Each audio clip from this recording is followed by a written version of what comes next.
Good evening, Flyers fans, and welcome back to Clear the Ice, a Flyers postgame show here on the It's a Wrap Sports Network. It's your boy, Matty B. back on the call. Standalone again. That's good. Get a couple of them in. Listen, man, credit's got to be given where credit's got to be given. I would have to say that tonight's game up there in the Island, chasing a team that the Flyers have a realistic shot of running down in the Metro and, of course, in the East. This game might have been one of the cleanest, one of the more complete games that I've ever seen the Flyers. I have seen the Flyers play in probably 3 years. This was a masterpiece in every aspect of the word. There was a breakdown with the one Islander goal defensively, but other than that, the neutral zone, this is probably my number one takeaway, other than the play of Dan Vildar, is probably the neutral zone. What the Flyers have done to their neutral zone game over the past 2 months. I don't know where this has come from, but they've begun to attack the neutral zone, and they're playing much better. The Flyers were a terrible neutral zone team over the course of the last 2 years. Very indecisive with the puck, very indecisive with their movements, very indecisive with spacing, and when they're going to, forecheck or not forecheck, or drop back into a zone or not drop. A lot of confusion inside that neutral zone. But over the past, since the break, something has happened. Some switch has been thrown. You might want to credit the play of Owen Tippett. He amped his offensive game up. And if you can get Owen Tippett going through the neutral zone, which the Flyers have seemed to have done, because a lot of Owen Tippett's goal scoring opportunities as of late have come from Owen Tippett in the neutral zone. And that's a serious upgrade to what I've seen over the course of the past 2 seasons. But, this was a really good game. This was a game, the Flyers looked like a friggin' playoff team. Yeah, I'm going to say it. They look like a goddamn playoff team tonight. 4-1 winners over the Islanders tonight, and a must-win game. Let's be honest, they're all must-win at this point, but a must-win game, and they now pulled to 88 points, essentially a logjam now for that final wild card spot between the Senators, the Red Wings, Blue Jackets, and now the Flyers, all sitting at 88. The Flyers were the only ones in action tonight on a very limited night in the NHL. So at least for one night, we can say we're a playoff team, because we are technically at this point, I guess, a playoff team. They also pulled within 1 point of the Islanders for that third spot in the East, or in the Metro. So a big swing of events tonight in Long Island in a must-win situation. Hats off to the Flyers tonight. A great game. Again, one of the better games that I've seen them play. One of the more complete games I've seen them play in a very, very long time. Joe House's great win. It was, and I, Joe, when you come on this show and you give me the great win nonsense and a bad loss nonsense, because every win's a great win, right? And every loss is a bad loss. But when you go there, I kind of give that back to you. But tonight, I think that sums it up, man. Great win. It absolutely was 4-1. As the Flyers salvage some points for the week, and that means Clear the Ice will return next week. It will be back. So we'll be back next week for the last full week of the regular season next week. This is our schedule for the rest of the week here on the network. Tomorrow you'll have the best of the It's a Wrap Sports. You'll have some Phillies postgame on Sunday, the Philly AM Sports Show, Phillies and Rockies, and then Flyers Bruins postgame. Here's your Clear the Ice schedule for the rest of the week. You're seeing me tonight. You'll see Mike on Sunday. And as promised, here's our schedule for next week, heading into the final full week of the regular season. Mike will come at you on Tuesday. I'll have you Thursday against the Red Wings, as apparently I've gotten all 3 games against the Red Wings this year. And Mike will have you on Saturday against the Winnipeg Jets in an odd game against the Winnipeg Jets. Just like the Winnipeg Jets. Boom. There they are. Like the only Western Conference team left that we have to finish out the season against. We'll play them in April. So we'll get the Jets next Saturday. Get a chance to see Connor Hellebuck, though, hopefully. I will take the daily Philly triple every day of the week. Physical Smart, Martone, Bump, and Frosty really made the difference. Yeah, what did you forgot one player that I've honestly written off, and he might have had the best game of his Flyer career tonight. And that's got to be Matvei Michkov. And again, in limited ice time. Doesn't seem to be able to work his way back into meaningful ice minutes, but he's obviously making the most of what he's getting. A 3-point night. Beautiful hockey instinct tonight by Michkov. And again, this maybe he's not putting him in the net as he did have one tonight, which was, again, a hockey instinct goal. But the assists tonight were just pure instinct. And especially on that second goal, what was it, to the one across, was that the Sanheim goal? Just pure hockey instinct. And again, if someone came to me and offered me something for Michkov, I'd probably take it and trade him. But at least, again, tonight you saw what the potential of Matt B. Michkov could be. He really had a really good game, and again, in limited ice time once again, but he made the most of it. A 3-point night, +3, I believe, was also his final tally on the night, and was all around the play the whole game. And just like last night, and you mentioned Martone tonight, for a young rookie, I just want to see him not get swallowed up by the game. Everything else will come, right? But if you go out there and you're not swallowed up by the game, that tells me you belong there. And Martone is definitely not being swallowed up by the game. He's actually being part of, like, driving the game. And that's oodles and oodles of confidence and oodles of what could be going forward with Porter Martone once he does start getting the puck to the back of the net. So, and Bump as well with the goal tonight too. So yeah, but you hit it on the head there. The Jets may get a little garbage early in the year, but they just aren't the same team anymore. Yeah, fall off a cliff. Absolutely. Connor Hellebuck, though, is coming. Should they honor him? I mean, should there be some Team USA gold medal honors going on for Connor? I would be all on board for that. Go balls to the wall for 10 minutes, maybe a better formula. Maybe it is. But that's not what we brought him here, right? I mean, we brought him here to be a first-line winger. And I don't know many first-line wingers are only playing 10 minutes a game. But hey, listen, the Mitch, and I don't want to get too deep into the Michkov stuff. I don't want to lose sight of what I'm here to do, and that's give a post-game show. But I 100% fully support Rick Tocchet and his decision of handling the way he's handled Michkov. The ball's on this kid to come into camp completely out of shape, entering year 2 of his hockey career. He's lucky he still has a job. And to be honest with you, you should be thanking Rick Tocchet for the minutes he is getting. That's a mortal sin in the world of hockey, well, in any professional sports. They come in here and disrespect the game that way, and they think that you can just get by on your natural-born ability, that you don't have to necessarily work at it. That's huge, man. That's a huge thing. So up to this point, I was on board with the way Rick Tocchet has handled it. Now, hopefully, Michkov, as we move forward into the offseason and into next season, he comes back with a different attitude, a different mindset, different conditioning. We can put all this behind us and move forward. But I am not going to sit here and badmouth Tocchet at all for the way he's handled Michkov. Not at all. Not at all. On the Flyers game, why wasn't 4-minute power play? It should have been the play where Coots was bleeding. When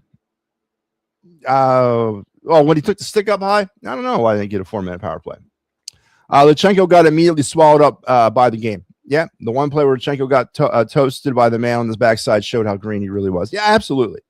And what was the one thing we heard? And I think you were there that night that they drew. We did this was back in EOP, wasn't it? The draft show we did the year that they took Lechenko 13th overall. Damn near almost fell out of my chair. I mean, I had Lechenko pegged as a mid-second round pick, and they're taking him at 13 overall. It was a terrible pick. Terrible pick on draft night, and it hasn't aged well. I don't think Lechenko's ever going to pan out. I honestly don't. He's never going to pan out the 13th overall. Maybe he hooks on as a fourth liner at some point, but that's the point, Steve, right? The point is this. No one expects a rookie to step on the ice and score 100 goals in their first season. No one expects that. But what you expect from a rookie, especially that you take in the upper portion of the first round of a draft, when he does step on the ice, he does not get lost within the game. He doesn't get forgotten inside the game. And listen, Michkov, for the majority of the season, whether it was conditioning, whether it was other factors, mad at Tocchet or whatever, got swallowed up by the game at times. And maybe it was conditioning, and hopefully he's resolved that. And going forward, we can put this all behind us. But Lechenko, from the minute every second of every game he's played at the NHL level, forget he's out there, because he's just swallowed up and he's left behind, and he's that half step back. He doesn't have either the I don't know, the strength to get to where he needs to be. Allegedly, he has the speed, but he gets swallowed up, or maybe doesn't have the instinct. I don't know. But Porter Martone through 3 games, 2 games, 3 games? Is it 3 games now? Has definitely, you know where 94 is. You see him, you hear from him. He's on the score sheet. He's part of the game, and now as he matures into his role, he'll become a major part of the game. And obviously getting Tyson Forrester back was a big thing, which apparently, answered a lot of questions about how the Flyers viewed this season. They burn a year of Porter Martone's ELC, which would have been extremely upset if they did not. But they burn a year of his ELC, and they bring back Tyson Forrester, which let's be honest, if they weren't all in on trying to get into the playoffs, Tyson Forrester wouldn't be playing right now. He'd be taking the rest of the season off. They'd be rearming for next year. So to the Flyers' credit, man, with what they do have, they're throwing it all out there, and they're just going to try to see if it works out. So for those of you that don't think the Flyers are trying to get into the playoffs, and I'm not talking to the crowd that thinks the Flyers won't get into the playoffs, but which of course is the crowd I'm still in, but the crowd that thinks the Flyers aren't trying to get into the playoffs, you're mistaken. You just got to look at who's playing right now. Alex Bump looked good tonight. He did. Got a goal. I can't remember the last time the Flyers had 3 young infusions of youth in the last 2 months of the season. Like this is interesting, and I don't know what to expect. Yeah, neither do I. It's a good thing. We're in virgin territory, as you say there, Nooms. It's not often that we deal with that as Flyers fans, but you're right. All right, let's head into this game and let's take a look at what we've been doing here lately. We started this. I think the last time I did a standalone, or maybe the last time I did the show. We'll peek at the box score real quick, player wise. Matvei Michkov again, probably the most complete game he's played as a Flyer, with the goal, the 2 assists, the 3 points, the +3 rating. In only 11 minutes and 43 seconds of ice time. And you know what? You got to do what you got to do. He made the best of what he had to, and he only registered 3 shots. So, if you're looking at something negative about it, 3 shots is you want more from him. But how can you not be impressed with maximizing 11 minutes and 43 seconds of ice time, walking off the ice with 3 points and a +3? That's pretty damn impressive.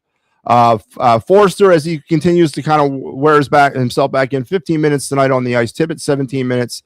Porter Martone's minutes were down a bit from the other night, just 15 minutes tonight, and he only registered 1 shot. But again, it's not necessarily about that. It's about where he's at in the middle of the play. Dan Vladar got to start for the Flyers tonight. 22 shots faced, 21 saves, finishes with a .955 save percentage for the Flyers. As the Flyers have an interesting dilemma heading down the stretch of the season, with no more back-to-backs until the final 2 games against, I think, Carolina and Montreal. But all the games up to those final 2 are every other day. So you got game tonight, you got a day off Saturday, you got a game Sunday, and it's going to flip-flop and bounce around like that all the way to the final 2 games of the year. What do you do with Vladar? You could look at this as he's getting days off in between, but do you go balls to the wall with Vladar? And then, hey, you gotten this far, here you go. We're just going to run this thing out until you can't stand up anymore. Or do you try to continue to work Urson in? For those of you that, again, that's a loaded question that we could probably do a show on its own. But what do you do with Vladar? He's already played well more than he's ever played in his career. He's ever obviously played more. He started more than he's ever started in his career in a single season. But with the stretch run is the way it is right now, every other day you got a game up until the final 2 games of the season. Is it Vladar? Or do you still try to work Urson in and try to give him some rest if you can? Next week's schedule, again, as we kind of looked at it earlier, you got the Devils, Wings, and Jets. I think Vladar goes Sunday against Boston. Do you sit him against the Devils? A team that's a little bit lesser than you. But again, we're in a position where if you're really serious about getting into the playoffs, you got to put your best foot forward. And right now, it's probably Dan Vladar. I don't know if that's the right answer, but it might be. Sjorkin got the start for the Islanders tonight. Did not look good. Looked real weak, honestly. Looked very, very like sketchy in the net. 21 shots faced, and he finishes with give up 4 goals, and he finishes with a .810 save percentage on the night for him. And that's your kind of inside the number stuff. Let's get into breaking down this game like we do. The Flyers' healthy scratches / inactives were Garrett Wilson, Carl Grunderson, Emil Andre, Nikita Grabenkin, and Denver Barkey. I think he might be a little banged up. And for the Islanders, Anthony Duclair, Tony Delangelo, still hanging around. Isaiah George and Max Shabanoff were also healthy scratches or non-availables tonight for the Islanders. And let's get into the action. The Flyers would ring the bell first at the 13:54 mark. Owen Tippett, again, getting the product. And this is another, we talked about an Owen Tippett goal the other night where if you could give him an assist and a goal in the same play, well, this goal is a similar situation where he was really the cause in the end of the cause and result of this play. Some really good neutralized work, creates a turnover, and then gets sprung the other way as he gets his 28th of the season from Travis Sanheim to make it 1-0 Flyers. And let's go to the videotape for that one, folks, because we're breaking goals down here tonight. So let's bring it up and let's get us started on the Flyers' first goal breakdown. The Owen Tippett goal. Let's get it all going. And here we go. Let's key it up. I like when I can get breaking down goals. I really do need a producer for this part of the show. There we are. All right, let's pick up the play inside the Flyers zone. Let's roll the action here. The Flyers are going to, again, with the forecheck, create a turnover. About to create a turnover right here. And that's Owen Tippett with the turnover. It's going to pop back out into neutral ice. Flyers are now in transition. Again, the strongest part of the Flyer game over the past month and a half has been their neutral ice and transition game. And this is a 2-on-1. Travis Sanheim he played a damn good game tonight, too. A beautiful little pass. He goes backhand to forehand, and Tippett pretty much shakes Sjorkin completely out of his jock there for the goal. A pretty goal. Again, if you can give 2 assists, if you can give an assist and a goal to the same player on the same goal, this would be one of those situations for Tippett again, as he was the benefactor or he was the cause and result of that goal. So there you have Flyers 1-0. Again, Travis Sanheim, sneaky good game tonight too, which it's very surprising. So you got 1-0, and then at the 15:01 mark, Alex Bump, his 4th of the year from Michkov. Michkov's first point of a 3-point night, and Noah Cates to make it 2-0 Flyers. Let's get that one up for you. Flyers number 2. All right. All right, here we go.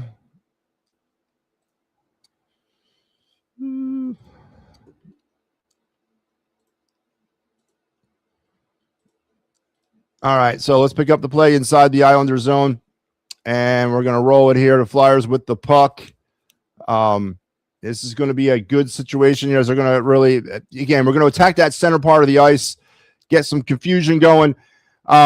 So let's pop it back a little bit. So this is Michkov, and this is the hockey instinct on full display. As you can see, Michkov's he's got Bump already. He sees what Bump's trying to do. He sees how the defense is aligned. You got basically all this here wide open. And Michkov knows naturally as a hockey player where Alex Bump is going to try to go. And so Michkov's going to try everything he can to get the puck to him where he wants to be, which is right in this area here. He puts a little bit too extra sauce on this pass, gives a little bit, try to get it through the traffic there. A little bit higher, but we're going to get he's going to carry the rebound or the carom off the boards. We're just going to get it all nice and set up here, but Bump, you got some traffic in front. He recognizes the traffic in front. We're going to go back and we're going to take a very low percentage scoring shot opportunity and somehow from the wall find the shoulder and get it into the net. Again, not the prettiest goal. All right, let's look at that. So Bump stays with the play, but there's really nothing here as he's looking for something. He's not forcing it. He's going to take the only thing he has, and that is a screen in front right here, set up by both the Flyer player and 2 Islander defenders and the goalie. and he's going to walk himself to the best possible spot he can get, which is way in bad ice area, and just sling it to the net, as they say. Put it on net, young man. Good things will happen. And there you go. Bump gets the goal. And, he said, I meant to do that the whole time. That's right. That's right. That wasn't hard. That was designed all the way. So the Flyers have the 2-0 lead at this point. And that should be your scoring for the first period. It was. For the period, the Flyers would outshoot painfully the Islanders 12-2, as they were really pushing the play the entire period. Let's get into the second period, and this would be Michkov's goal, unassisted, his 17th to make it 3-0 at the 2:52 mark of the second period. Let's bring that one up. And this was another one of those hockey instinct goals. Michkov's hockey instincts were really on full display tonight, as again, I thought he had one of the more complete games he's had as a Flyer. Maybe the most complete game he's had as a Flyer since he's been here. So good to see that from Michkov, because you're going to need him. Going forward, you're going to need him. So we're going to pick up the play here. Again, the Flyers pushing the play at the blue line, going to create another just harassing. It's a turnover. It's going to go to the front of the Islander net. And then, this is now going to be all Michkov as he tries to put one on net. But then again, put the puck on net, young man, and good things will happen. He plays the natural carom off the goalie as he has Sorokin separated from the net. Again, a hockey instinct play. Let's take a look at it again. Again, generated from Flyers forechecking at the blue line or at the neutral zone, creates this opportunity. The opportunity was obviously, a little bit ahead of Michkov, but then he stays with the rebound, surveys the area, sees what the goalie's given him, which is separation from the net, and he takes it to carom off the body, and he gets the goal. This is not a lucky goal. No, man, this is hockey. This is a guy who knows what he's doing, and taking what the defense is giving him, and another beautiful goal here, as we're gonna as it just goes in right behind him. Great hockey sense. 3-0 Flyers at this point. All the air seemed to be sucked out of the. It ain't the Nassau. It's not the Nassau County Coliseum. They don't play there. Was it the NSTB Bank or something like that? Wherever the hell they play, that new spot they got out there in Long Island. 3-0 Flyers, but the Islanders would get back, try to inch their way back into this at the 15:37 mark. Jean-Gabriel Pragul, his 16th from Matt Brazil, and Holstrom to make it 3-1. Again, this was a breakdown by the Flyers. We're going to bring this up. This was one of the minimal breakdowns I saw all night, but it did cost them pretty heavily on this as it resulted in a goal. Let's bring it up. Let's bring it up.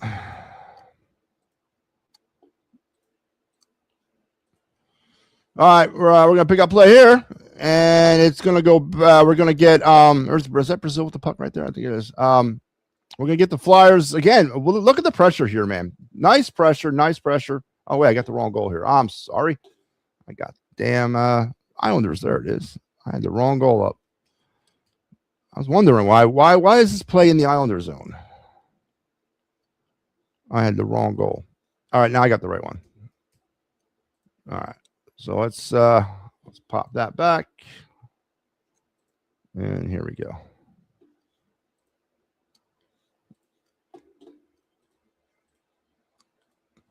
All right. Plays inside the Flyers zone. And just kind of look how everybody's mewing about here. So we're going to let it run. Again, I'm okay with the way this is, but the Flyers are going to get kind of lackadaisical. They're going to get caught staring at pucks. We got 1, 2, we got 4. Actually, we got all 5 Flyers right here. They're all kind of in a wall, in a line, and everybody's got their heads pointed at the puck. No one's watching back here for players kind of creeping up. And here comes Brazil, or Brazil, whatever you want to say his name. Beautiful pass. He's going to find him open in the slot, and he's just going to do what great goal scorers do.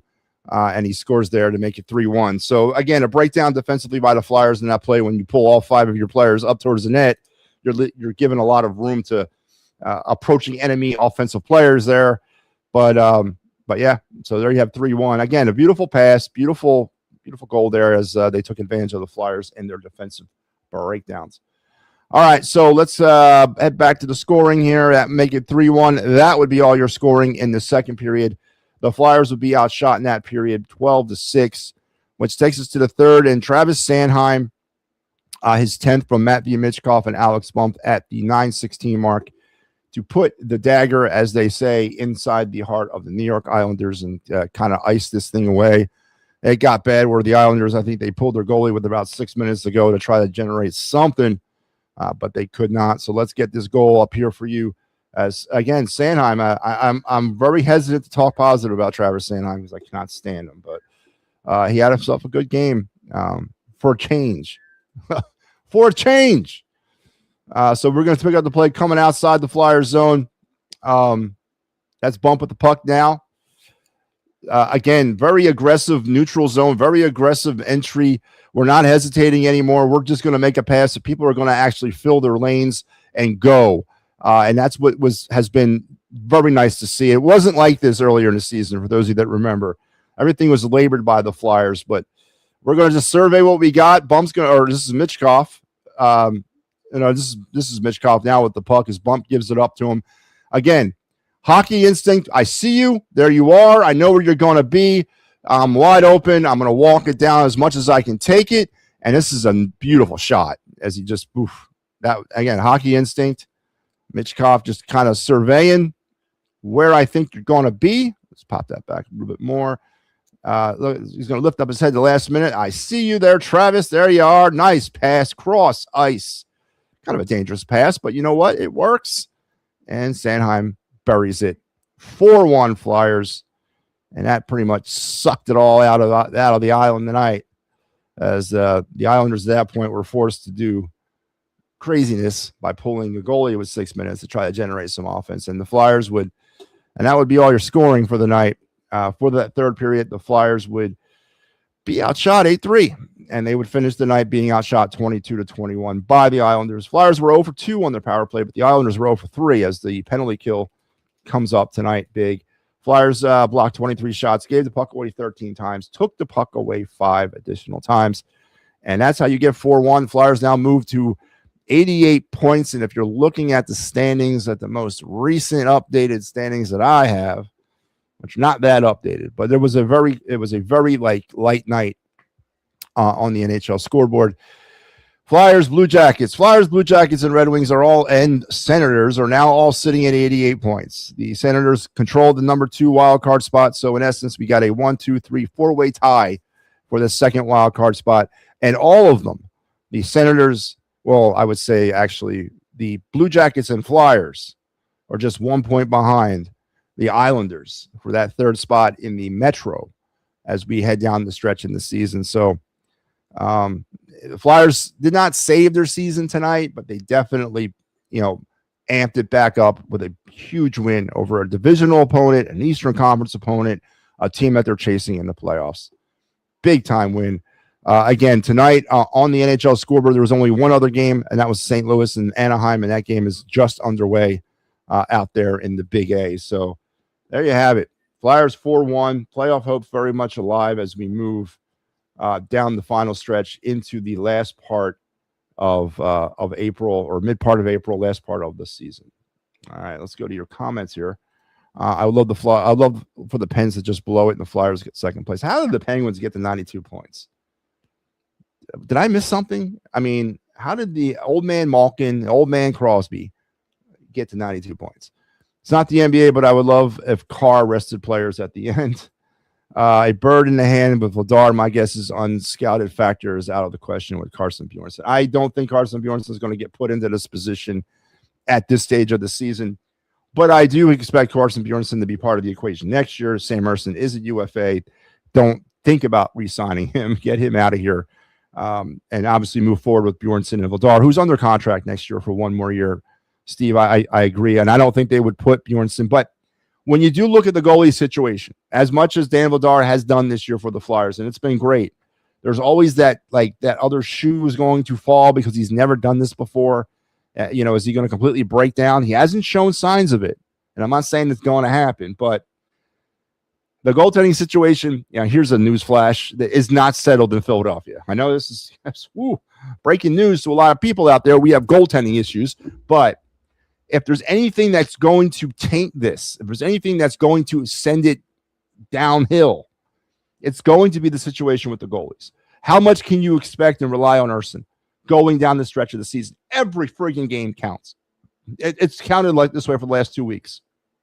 If the Flyers would have handled their business, we would be sole possession of that final wild card spot and probably in third place in the Metro Division.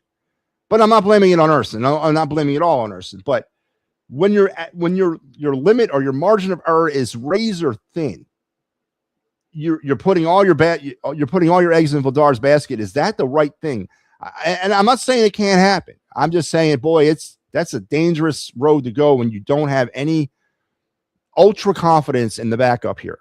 And that's where I think we are. And it's rightfully so. Urson does not impress me. And yeah, I've been off Urson for years, but he's a liability in that. He's not as locked down as Vladar has been. And now you're going down the stretch of the season. Every other day you got a game. And they all matter. Do you ride Vladar? Yeah, we're not even going to talk about making the playoffs, because when they get to the playoffs, then you need Vladar again. But in order to get to the playoffs, do you ride Vladar all the way in and just say, you know what, you gotten us this far, it's yours to take us the rest of the way? Or do you try to work Urson into some of these games? You're taking an awful risk, especially with a goaltender that doesn't really factor into our future. Urson won't be here at the end of the year. I mean, is it really that big of a deal? The Devils transition game back in the day with Ellis, Niedermeyer, and Zerko was deadly, and does hopefully we can return the favor. And it's hard to do. Listen, in the 21st century transitional game of the NHL, it's different now, right? It's more wide open. You get the two line stuff, and you get more space to operate out there, and you be more creative. And 2 years ago, not last year, half of this year, all of last year, something happened to the neutral zone game. The year before that, I think it might have been year 2 or year 1 of the rebuild with Tortorella. They were a very opportunistic team in the neutral zone. Remember, that was the year they were doing a lot of the flip passes. All it was, what's his name? Frost's specialty. Just toss that puck up and let someone run that thing down. And they were really good, and teams began to sort of play them a little bit tighter inside that neutral zone. Something happened last year where that was taken away, and they never recovered. And it's still not back, but the Flyers have found a way to adjust over the past 6 weeks, and I don't know where it's come from. Is it the improved play of Owen Tippett?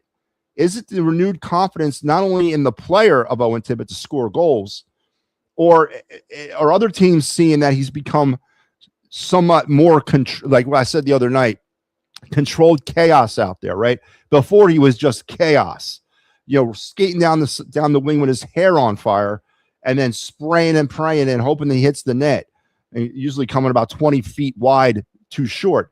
But now it's different. Now he's under control, but yet he's chaotic, and he's actually making better decisions with the puck. His shots are a lot better. Has that somehow equated itself into locking down the entire Flyers neutral zone and transitional game?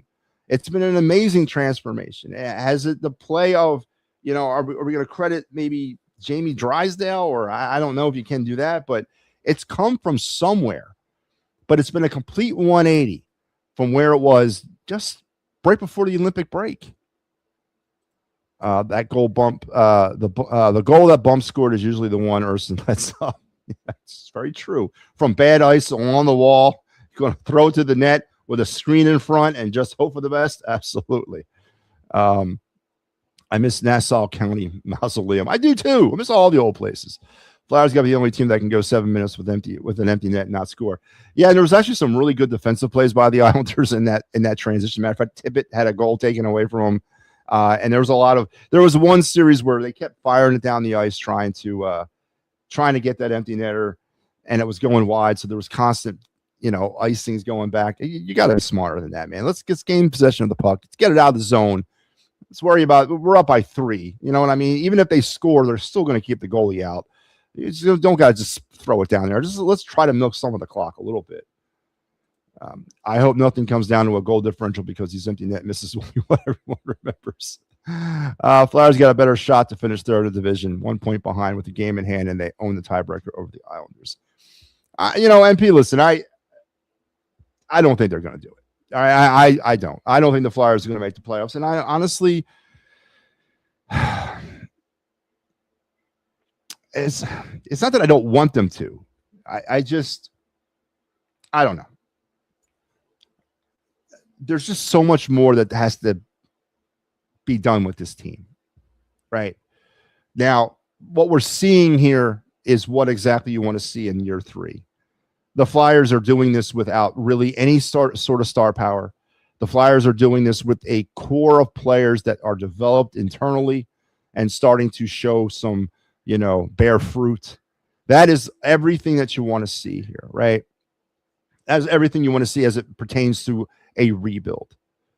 But there's just so much more missing. And again, I'm not saying they can't get there. And again, I'm not necessarily saying that I don't want them to get there, but I think we'd be better off with a higher spot in the damn draft. I really do. I still think we're at that position here, or at that point in our rebuild, that we still need assets.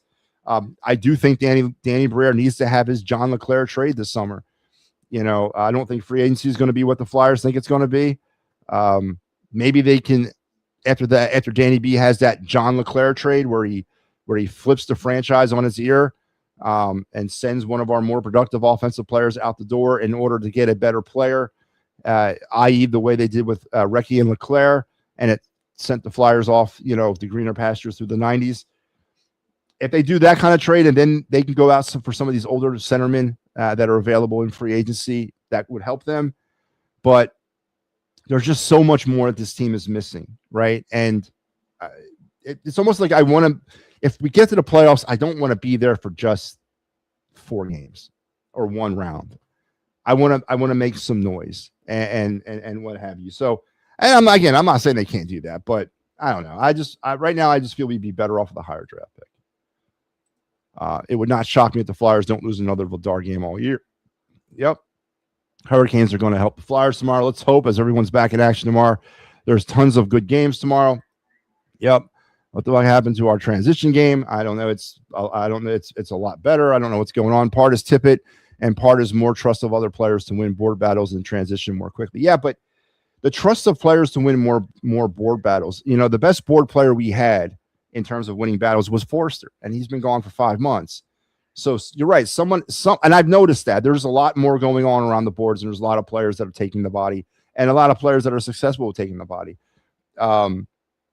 Barkey was a player that's about 5'2", 130 pounds, but he plays fast, and he's not scared. And he was going into the boards, and he has greatly changed our neutral zone as well in our transitional game, because people now do account for his speed. And he's another player that does not get swallowed up by the game. He's got a little bit more work to do, but there's something there with him, a lot more than what's there with Lachenko. So it could be all of it. Schaefer was deflecting like crazy. Yep. Matthew Schaefer, number 1 overall pick, right? Best player last year. He's a scrawny kid, man. Obviously, he's not a defensive defenseman, but he's kind of a scrawny kid. I guess once he goes through puberty, things will be okay for him. He's a good player. TK and Mishkov for something. Yeah. Barkey is a shifty bastard. He is. And he plays fearlessly. And he's got the speed to back it up. I think he was left out tonight because he was a little dinged up. Anyway, the Flyers winning here 4-1. They are now in a dead heat along with the Ottawa Senators, Detroit Red Wings, and the Columbus Blue Jackets. All have equal stake to the second wild card in the Eastern Conference. They are now 1 point behind the New York Islanders in the Metro for third place, along with the Columbus Blue Jackets, who are also 1 point behind the New York Islanders for third place in the Metro. So we have another week of meaningful hockey, and it's going to continue on Sunday.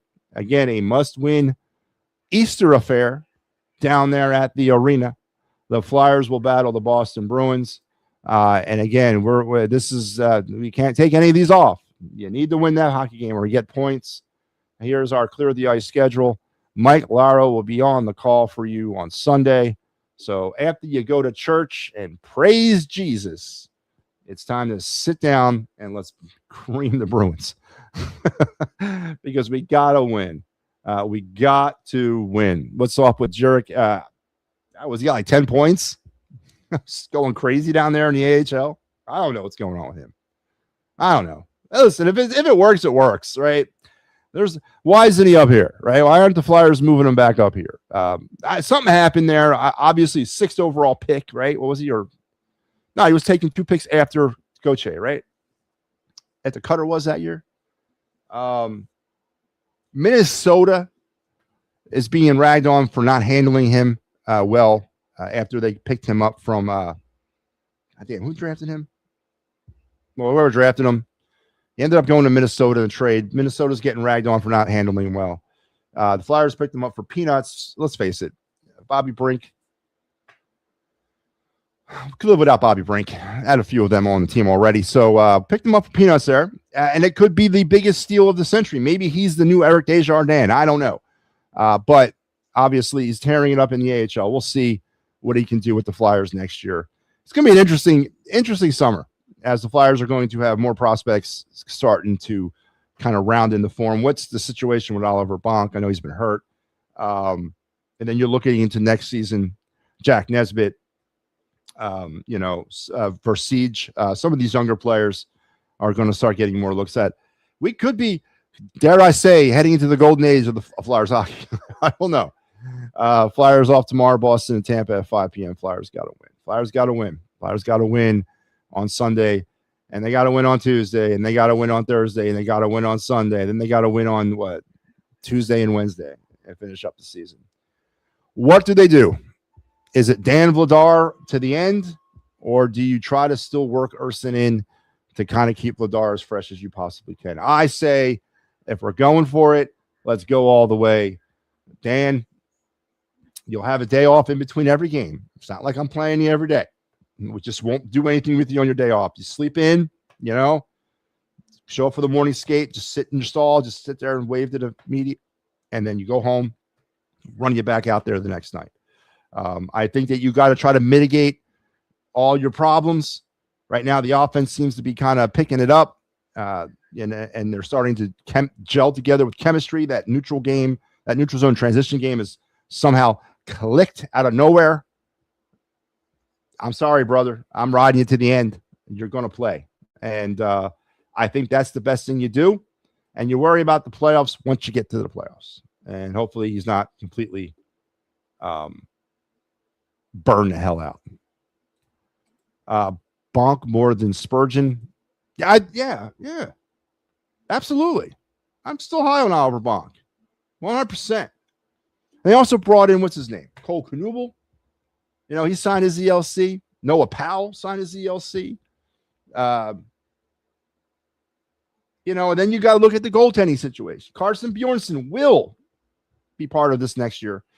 Zarajan, time to get his ass over here from the KHL. He needs to be back. He needs to be starting in Lehigh next year, right? Maybe it's finally starting to turn. I don't know. Maybe I can start, stop putting pins in my gritty doll. I don't know. But tonight was a big win. One of the cleanest games I've seen. I keep on saying cleanest, complete games that I've watched the Flyers play in some time. Big game tonight from Matvei Michkov in limited ice time, 11 minutes and 43 seconds. But he comes out the game with 3 points and a +3. As the Flyers bowl over the Islanders 4-1 and draw to an even heat in the Eastern Conference wildcard race, just 1 point now out from the Islanders at 3rd place in the Metro. So it's about to get really exciting. Please make sure you're keeping an eye on the It's a Wrap Sports Network, as we will have you apparently for another week. This is our schedule for the rest of this week. Sunday is Mike Laro. And then, again, I showed it to you earlier. This is what it'll be next week. Mike will have you Tuesday. I will have you Thursday. Probably in a twofer. Yeah. And then Mike will be back on Saturday. for the Jets and Connor Hellebuck. Definitely would like to go see him. Flyers win 4-1. Playoffs are not. They're not just something to talk about anymore. They're right there. They're right in the crosshairs of the Flyers. Can they finish the deal? And how are they going to do it? We'll stay tuned for it and watch it all together. You guys have a great rest of your Friday night. Enjoy your evening. Enjoy the rest of your weekend. And in the immortal words of the late, great Gene Hart, good night and good hockey.